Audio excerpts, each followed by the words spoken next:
I remember being in university, and the first time that I heard this song was with a guy who like used to smoke a lot of weed, Mm. and he was 3 or 4 years older than me. He was like an upper year guy, and I was a first year. And he would invite me into his room and say, "Hey, you gotta listen to this song." It just blew my mind because he had this crazy stereo, and he used to blast it. And it's just like the song that builds, right? And it like when that guitar line comes in, it's like, whoa. I just fell in love with this song. I absolutely fell in love with it. I couldn't wait for it to come around again. And Yeah. it's one I'm going to be putting, I'm going to go back to, and just kind of and listen to on my own time when when I'm working or anything like that. It's just a perfect song to put on and get lost with.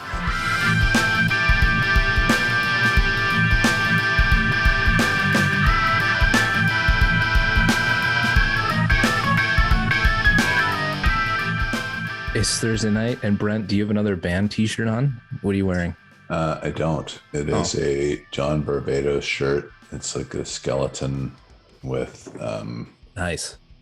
Can you see it? Yeah, same piece. Usually you got a good band t-shirt on. I wasn't sure if that was like a I don't know, a Grateful Dead shirt or something. Not colorful enough. It looks like it a little bit, but it's not. It's just like a skeleton. You can see his heart. Right on. Yeah. Yeah, nice. Your biceps look great in that shirt. Do they? Yeah. Easy. Yeah. Easy. Holy smokes. Dude, come on, man. Really good buy tickets to the gun show there, Brent. Come on. Sorry. I didn't mean to embarrass you. They look good though. Better than mine. My dad pipes. Whoa. Look at those pipe cleaners. Look at that. You see that? This is Pipe cleaners. Put it up again. Yeah. Are you flexing? Flex. No. Oh. There's like oh, there we go. There's a bit of pump, but I knew there had to be a muscle in there somewhere. Yeah, usually this is I get my exercise. So I went to school with a guy who, there you go, there, 12-ounce curls. That's it. A guy who used to say, I've seen more meat on a jam sandwich. Wait, hold on. There's no meat on jam sandwiches. Oh.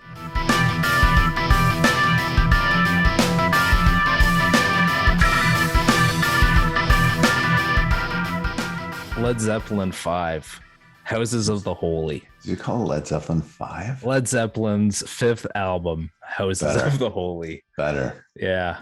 Yes. How did you find it, sir? Man, Houses of the Holy. Yeah. I really like this album. Good. I'm glad. I really liked it. It was... Again, I feel like if this was 4th, I would have been like, yes, like this is what I'm looking. This is what I wanted to hear from the 4th album because it's so different. What is the difference? Exactly. Right. Well, I mean, they explore a little bit more, right? I mean, there's a little. Okay, so the grunge. All right, let's just give like the obvious songs here. The grunge and Dear Maker, Dear Maker, two just very, very different songs. The Rain song is incredible. It's almost like it's like Stairway in its own way. Stairway obviously is what it is, but it's its own thing because it's so different in all the pieces of it. No Quarter. I know I'm just jumping through right now. No Quarter is this unbelievable sort of like unclassifiable rock song that takes you in so many different places. And then The Ocean to close it out is what an album. Yeah. Right. This record makes me smile when I hear it. I love Houses of the Holy. The thing about this record, I think that kind of separates it from the previous ones is that Led Zeppelin were making a lot of money at this point. And two of them, I think it was definitely Page and maybe John Paul Jones, could afford to put studios in their homes. And so they were allowed the luxury of kind of extending their sophistication in terms of songwriting craft, right? So you hear songs like the Rain song for the first time. That was like a 7-minute song. A lot of artistry and sophistication in there that you didn't hear on Led Zeppelin 1 and 2, which is fun. You know why they wrote that song? Have you heard the story of them writing George that Harrison. song? George Harrison, yeah. That's a cool story, eh? Totally. Yeah, he felt they didn't have any ballads. Did you know that Page purposely quoted something with the first two chords of that? So if you listen to the first two chords, the first two strums are the chords from Something by George Harrison. Cool. I don't know the song. Yeah. So, the Beatles? Yeah, we've been through this. Okay. All right. We'll get to the Beatles. All right. We'll definitely get to the Beatles. So sorry. I didn't mean to. Sorry. Sorry. This is it's so bizarre. But again, this is the entire purpose of the show. But every now and again, I just have to kind of catch myself because I cannot believe you've not heard that song. Anyway, I got a lot of learning to do. See, here's the thing with this one that I also realized is that I really only knew Over the Hills and Far Away, which is for me one of my top 3 favorite Led Zeppelin songs of all time. And this album was just so new to me that I think that's also part of it. You know, I had known pieces of Led Zeppelin 4, you know, and so I was kind of like, yeah, I know Black Dog. Yeah, I know Stairway. You know, yeah, I know Rock and Roll. Like, so I don't think I was totally surprised by it. So, right. or totally, you know, like, oh, what's this going to be? You know, even in the context of it being in an album format. So I think that this one really just it was so new and it was so fresh to take these songs in that, like, when the grunge came on, I feel like I was as surprised as they would have been in 73 when the record came out that what are they doing? Critics hated that. They hated that song and they hated Jamaica. Yeah. Because they thought it was almost like they were insulted in a way because they expected Led Zeppelin to be these, you know, like songcraft, right? You know, like serious, sophisticated musicians. And these guys were just kind of, you know, it was tongue-in-cheek stuff. They put that out there. I think the grunge was like a James Brown kind of takeoff of Take It to the Bridge, I think it was. Yeah, because you hear Plant. Yeah. And where's that confounded bridge? You know, Plant says that at the very end, which is just ridiculous and funny. Yeah. But people were so uptight. They were like, this is an outrage. You know? Yeah. It was just so sad. Man. But it was Led Zeppelin having fun. Yeah, absolutely. So the song remains the same, kicks this off. It's a good tune. I really like the driving, you know, rhythm of it, and the rest of the song is good.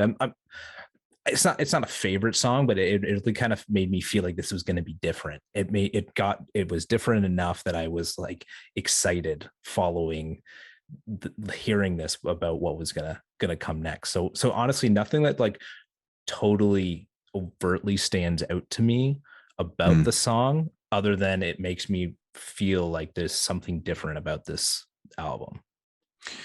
I like that, you know, it's quick at the beginning and then it slows down to halftime, and that was Plant's suggestion when they were writing the song. And I don't know, I think that just makes me smile because I've heard this song at so many parties, you know, in my youth. Yeah. And it was just like it's like being home. You know, you hear this, you hear Plant's trademark vocal, you hear the you know, it's Page playing guitar, and it's just like, it's so comforting to me. You know, oh, it's fantastic.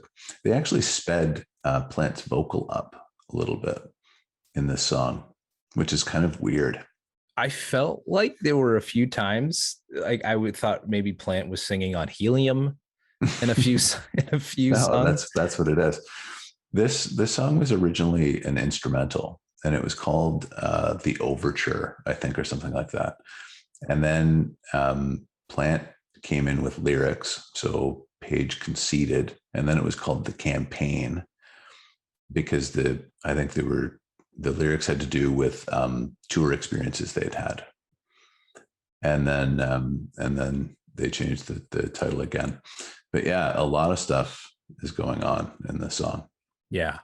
It's a great setup, I think, for the rest of the album. Oh God. Yeah. Yeah. It's a great opener for sure. Definitely.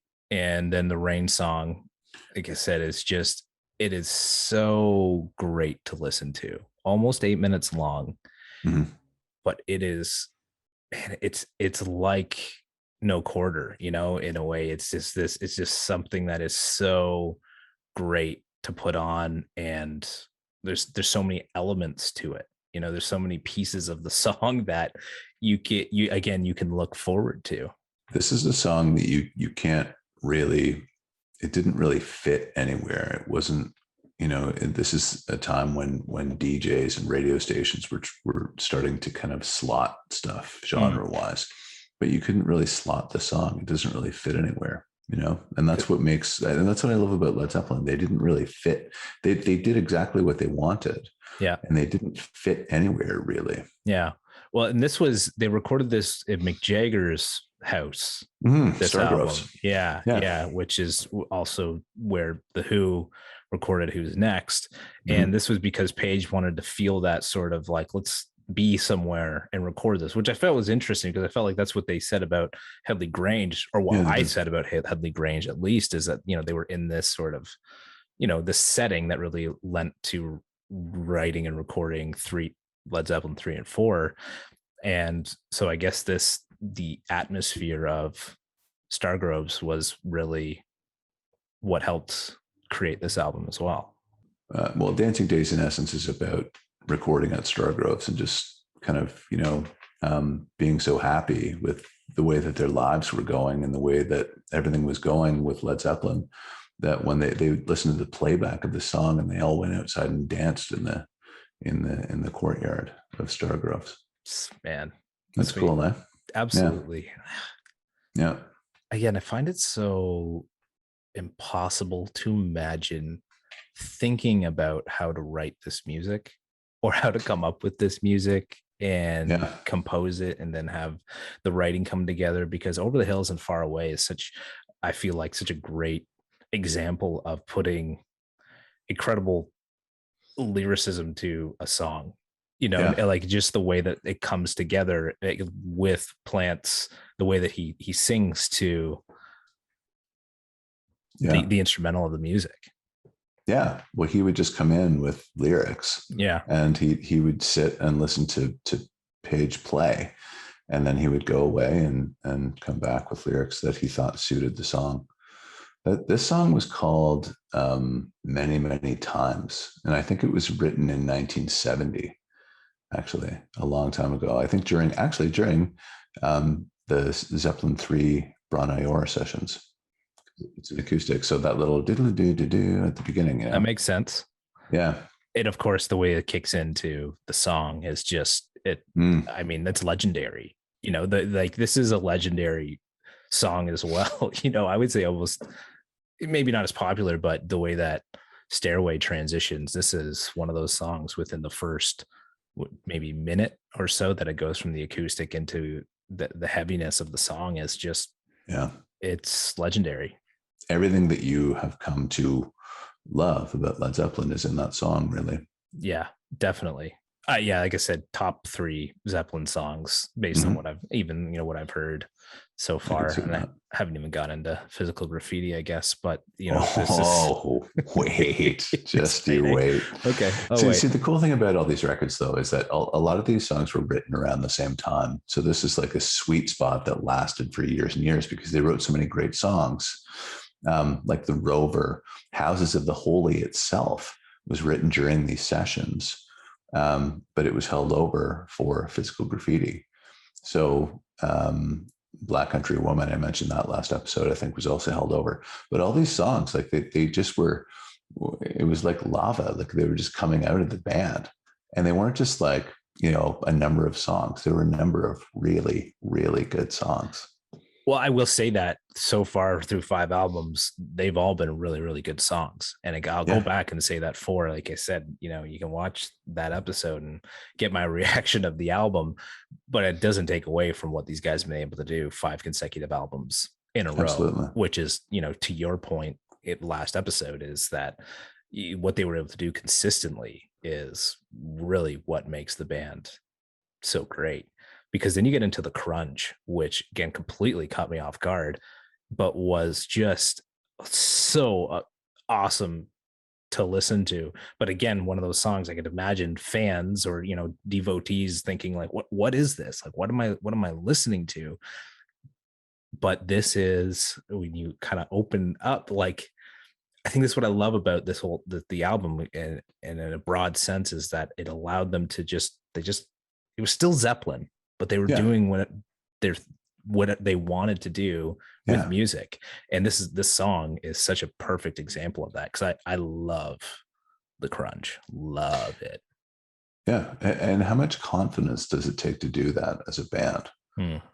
You know, I mean, this is, for a lot of bands, this is just a goofy kind of, you know, apparently John Paul Jones didn't like it. He kind of thought it was just like a studio joke. They're fooling around. And Bonham wrote this song. You can tell, because it's got that goofy signature, the time signature. And then they just went into a James Brown kind of send up, right? And John Paul Jones said, I don't want it on the record.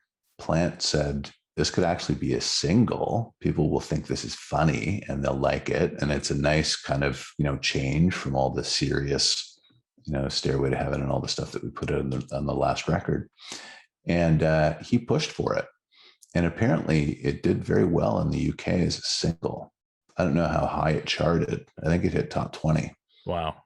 But people love it. It's a fun song, right? And it adds to the dimension of Led Zeppelin, by the way. There you go. The dimension. That's a perfect word for it, because I mean, I know it's great because it kind of comes almost out of nowhere, you know, and then all of a sudden I feel like you would put this on at a party, and then all of a sudden you'd be like, who's this? And you just kind of like start dancing. You'd be like, I thought we were listening to Led Zeppelin, and now you're like listening. Funk.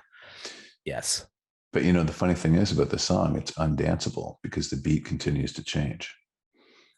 So I don't know what it's called. It's the signature is some weird septuplet thing, but the beat changes, so it renders it kind of almost undanceable. Bonham was the king of these like bizarre signatures. He would just come up with these things, and this was, this came out of a jam. He was just fooling around, and came up with this. Yeah, great song. Dancing Days. Good song.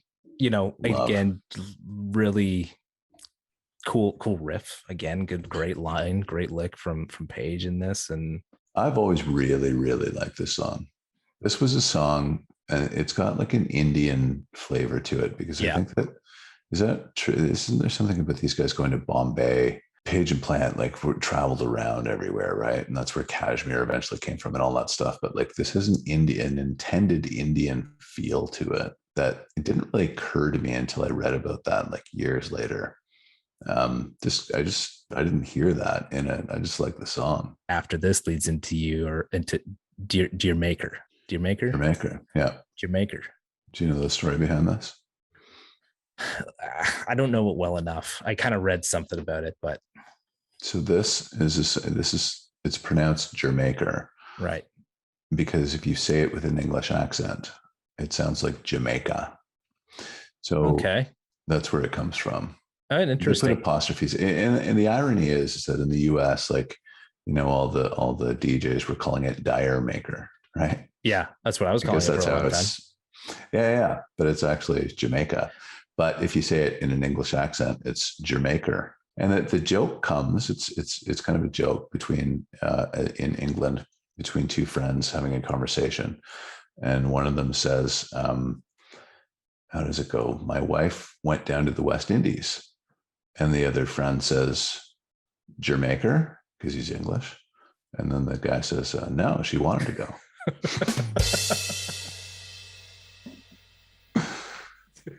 Yeah. See? That's funnier than it should be. I think that's pretty good. That's pretty good. Yeah, I think other people calling it like Dear Maker, as well, as if it was like some kind of a I don't know, holy, like, you know, Dear Maker, or some kind of like, I don't know. Oh, really? Like a god? Yeah, exactly. That's weird. The song is okay. It's funny because it's a doo-wop 50s kind of thing mixed with a reggae vibe. Yeah, and again, I like that they're able to incorporate that. I like sort of the verse, or sort of the chorus, or whatever it is. I'm not a big fan of the because then it reminds me of some like terrible doo-wop. 2000 song. Well, there's some other 2000 song. Why do you have to go away? It's somebody tried to sample it or something. I don't know. It's terrible. Really? So that's what my mind goes back to. Yeah. But one thing I caught up on it just in the context of these guys stealing lyrics and previously. So Plant says, every breath I take, every move I make. So these guys were stealing lyrics from artists before the lyrics were even written. You know, these guys were stealing lyrics from the Police before they were even the Police. Hang on. Every breath you take, come on. Yeah. Every move you make. I doubt that's so chronologically. You're an idiot. Yeah. Chronologically, I am an idiot, but I'm just saying because these guys. Were you trying to hook me there? I was trying. Well, no, I was just saying these guys were so good at stealing music and lyrics that they were stealing from artists before it was even. They could do it through time. Yes, that's how good they were at it. They were doing it before it even happening. I'll cut that. But yeah, again, cool, like great. I love it in the context of the album. I would never put the song on really just to be like, really, yeah. Well, it was a joke. It was goofy. But you know who really loves this song? Axl Rose. Oh, okay. I was going to say not John Bonham, but go on. No, he was screwing around and just came up with this. And apparently he was saying, I wonder what would happen if you combined 50s doo-wop with reggae.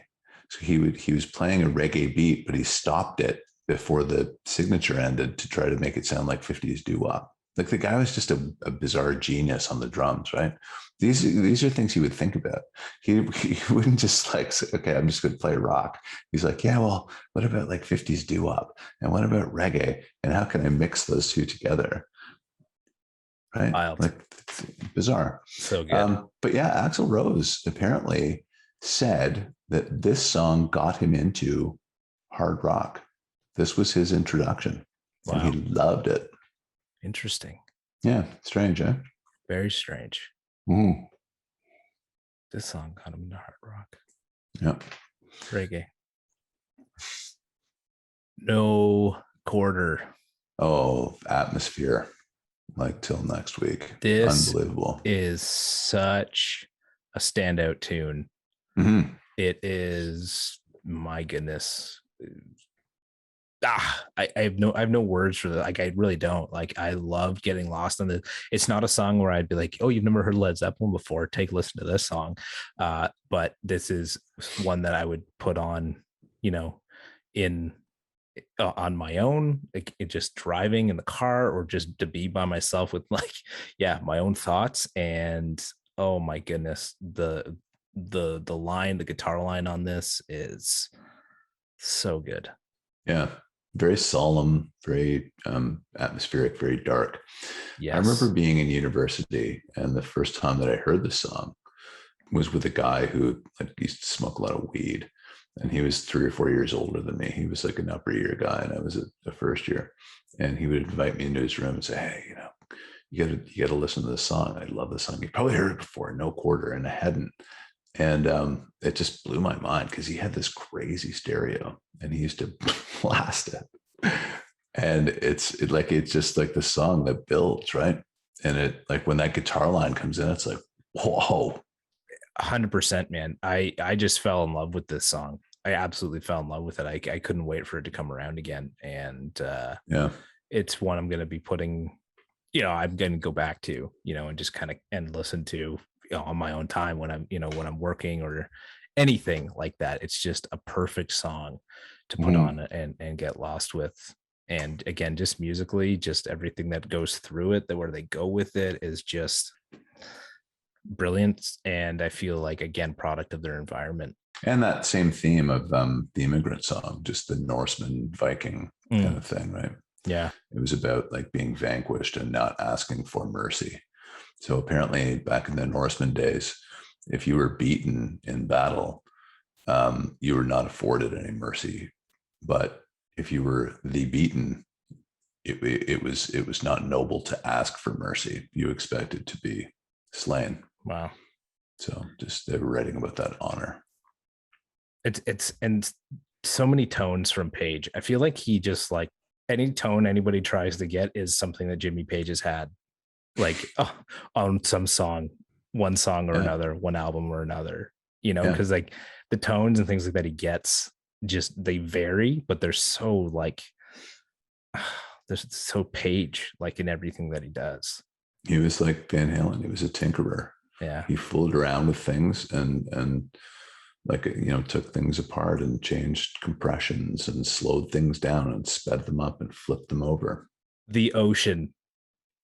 Never heard this song before, and I don't know where I've been. Obviously living under a rock, because this is one of the greatest rock and roll songs of all time. Boy. The Beastie Boys sampled this riff. Right? What song? I don't know. I think it's on Paul's Boutique. I think. What an album. I know. So good. The Ocean. So good. Who's that at the beginning? Counting that's in. Bonham. So that's cool, because they had done 4 takes of the song. So what does he say? You can hear him in the background because he's not mic'd. So he says, "We've done 4 already, but now we're steady." And then they went 1, 2, 3. Dude. I thought awesome. So cool. I thought for some reason it was Peter Grant, because it just sounds like it just sounded like something like Peter Grant looked like. So anyways, it's that was take 5, and that was the one they used, I believe. It's so good. Fantastic. I love that Led Zeppelin does that all the time. Wait till we listen to Physical Graffiti. There's all kinds of that stuff. And on The Ocean, you can hear a phone ring in the background, because they recorded that in a house. And someone said, "Is that a phone ringing in the background in The Ocean?" And Page said, "We wanted it to be as authentic as possible. The way that we record, you're supposed to hear what's going on at all moments." Yeah. And he left it in. So if you listen closely, there's a phone ringing. I'm now going to listen even closer to that, because there's this little like gap at like 220-ish, I guess. I don't know if it's around there, but I don't know where else you'd be able to hear it. But it is. I'm not sure where it is. And then it goes into this swing at the 3.5, around the 320 mark. It's just so bizarre. Which is really cool. It works so well. Like, but that's a band who is like so confident. They were just able to take their songs in different, like midway, and I think it was in The Song Remains the Same that they do that. It kind of goes a little wonky at times, or no. Dancing Days, The Song Remains the Same. It's Song Remains the Same. The quick part it kind of feels like it's going off the rails a bit. And it's like, it feels like it's offbeat, but I love that. And again, they did not try to fix that up. It was just, that's rock and roll. Yeah. I mean, and that feel goes back to Black Dog. Like Black Dog, it was always felt like there was a bit of off. Somebody was off, or maybe a little bit off somewhere, but still kept together. But this was man. I'm really so glad this. Thanks. Yeah, no, I really love that this followed up 4, and this is part of what they did. And this was just such a triumphant run for Led Zeppelin. Yeah. So I think I mentioned earlier that they there wasn't an ascension. Like they just literally started and they just plowed through, and record after record. And think about other bands that didn't do that. Can you think of any others that did? I mean, I don't think there's many. If you went through, there's a couple, but not like Led Zeppelin did. Like these are triumphant records. 4 was ridiculously good, and people were probably saying like, "What are they going to do next?" Yes, yeah. And then Houses comes out, and it's like, holy shit! Now what are they going to do? And then Physical Graffiti came out. All right, unbelievable, unbelievable. I cannot wait for you to hear that record. Well, that's what we're moving to next is Physical Graffiti. So I'm excited again, Brent. I'm excited to move on to a new Zeppelin album. It's a double record, so. Okay. A lot of tunes on it. A lot of tunes. Yes, you have some work to do. Okay. I've done it before. Done it? Yeah. I'll do it again. Yeah, very unmillennial of you. Yeah. Tell me about it. I have no life outside of this show and working on this show. So I think you're getting paid for it.